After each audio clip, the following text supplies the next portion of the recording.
Okay, ಇನ್ನು CM ಬದಲಾವಣೆ ಆಗೋದು ಪಕ್ಕಾನಾ ರಾಜ್ಯದಲ್ಲಿ?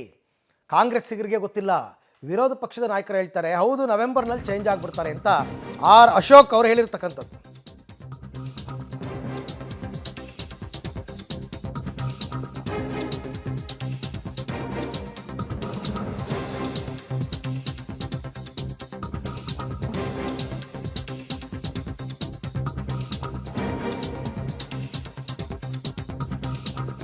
ಬದಲಾಗ್ತಾರೆ ಅಂದು ಮ್ಯೂಸಿಕಲ್ ಚೇರ್ ಇದೆ, ಸಿಎಂ ಬದಲಾವಣೆ ಆಗ್ತಾರೆ, ನನ್ನದು ಪಕ್ಕಾ ನ್ಯೂಸ್ ಅಂತ ಆರ್ ಅಶೋಕ್ ಹೇಳಿದ್ದಾರೆ.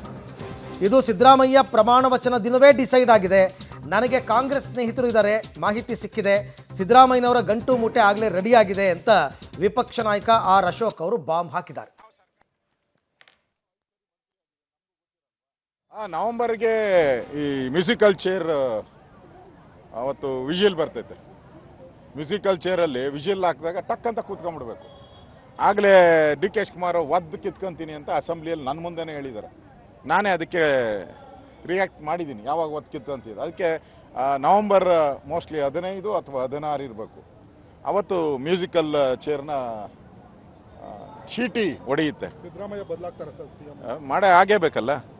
ಒದ್ದು ಕಿತ್ಕೊಂತಾರೆ, ಇಲ್ಲ ಅಂದರೆ ಬದಲಾಗಿಲ್ಲ ಅಂದರೆ ಡಿ ಕೆ ಶಿವಕುಮಾರ್ ಒದ್ದು ಕಿತ್ಕೊಂಡ್ಬಿಡ್ತೀನಿ ಅಂತ ಹೇಳಿದಾರಲ್ಲ, ಒತ್ತು ಕಿತ್ಕೊಂತಾರೆ. ಗೊತ್ತಿರೋದು ಕೇಳ್ತಾ ಇದ್ದೀನಿ. ವಿರೋಧ ಪಕ್ಷದ ನಾಯಕರಿಗೆ ನಾವು ಶಾಡೋ ಸಿಎಂ ಅಂತಾರಲ್ಲ, ನಮಗೂ ಗೊತ್ತಿರ್ತದೆ. ನಾವು ಸರ್ಕಾರ ಮಾಡಿದಿರಿ, ನಾನು 5 ಸರಿ ಮಂತ್ರಿ ಆಗಿದ್ದೀನಿ, ನಮಗೂ ಗೊತ್ತಿರಲ್ವಾ ಏನೇನು ಮಾಡ್ತಾರೆ ಇವರು? ಅಧಿಕಾರಿಗಳು, ಪೊಲೀಸ್ ಅಧಿಕಾರಿಗಳು, IAS ಎಲ್ಲ ನಮಗೂ ಗೊತ್ತಿರ್ತದೆ. ಇವ್ರು ಯಾರ್ಯಾರ ಹತ್ರ ಮಾತಾಡಿದ್ದಾರೆ ಅವರೆಲ್ಲ ನಮ್ಗೆ ಹೇಳಿರ್ತಾರೆ. DK ಯಾರ ಹತ್ರ ಮಾತಾಡಿದ್ದಾರೆ, ಸಿದ್ದರಾಮಯ್ಯ ಯಾರ ಹತ್ರ ಮಾತಾಡಿದ್ದಾರೆ, ಅವರೆಲ್ಲ ನಮ್ಗೆ ಹೇಳ್ತಾರೆ. ಹೇಳಿರೋ ಪ್ರಕಾರ ನಿಖರವಾಗಿ ನಾನು ಹೇಳ್ತಾ ಇದ್ದೀನಿ. 15 ಅಥವಾ 16 ಅವತ್ತೇನಾನ ಅಮಾವಾಸ್ಯೆ ಪೌರ್ಣ. ಯಾಕಂದರೆ ಇವರು ಡಿ ಕೆ ಶಿವಕುಮಾರ್ ಅಮಾವಾಸ್ಯೆ ಇದ್ರೆ ಪೌರ್ಣಮಿ ಇದ್ರೆ ಅವ್ರ ಅಧಿಕಾರ ತಗೊಳಲ್ಲ. ಅವರು ಶಿವನ ಭಕ್ತರಲ್ಲ, ಅವರೇ ಹೇಳ್ಗಂಡಂಗೆ. ಅದು ಯಾವ ಶಿವನೋ ಗೊತ್ತಿಲ್ಲ. ಅವ್ರು ಹೇಳಿರೋ ಪ್ರಕಾರ ಅವತ್ತೇ ನಾನು ಅಮಾವಾಸ್ಯೆ ಪೌರ್ಣಮಿ ಇದ್ರೆ ತಗೊಳಲ್ಲ, ಇಲ್ಲ ಅಂದರೆ 15, 16 ಫಿಕ್ಸ್ ಡೇಟ್, ಗ್ಯಾರಂಟಿ ಟ್ರಾನ್ಸ್ಫರ್. ನಿಮ್ಮ ಪಕ್ಷದಲ್ಲಿ ರಾಜ್ಯಾಧ್ಯಕ್ಷರಾಗಿ ವಿಜಯೇಂದ್ರ ಮುಂದುವರಿತಾರಾ ಇಲ್ವಾ? ವಿರೋಧ ಪಕ್ಷದ ನಾಯಕರಾಗಿ ನೀವು ಮುಂದುವರಿತೀರಾ ಇಲ್ವಾ? ಫಸ್ಟ್ ಅದನ್ನ ಹೇಳಿ. ಕಾಂಗ್ರೆಸ್ನಲ್ಲಿ ನಡೀತಿರೋದು ನಿಮಗೆ ಹೆಂಗೆ ಗೊತ್ತಿರುತ್ತೆ? ಏನು ನೀವೆಲ್ಲರೂ ಕೂಡ ಜ್ಯೋತಿಷಿಗಳಾಗ್ಬಿಟ್ರಾ?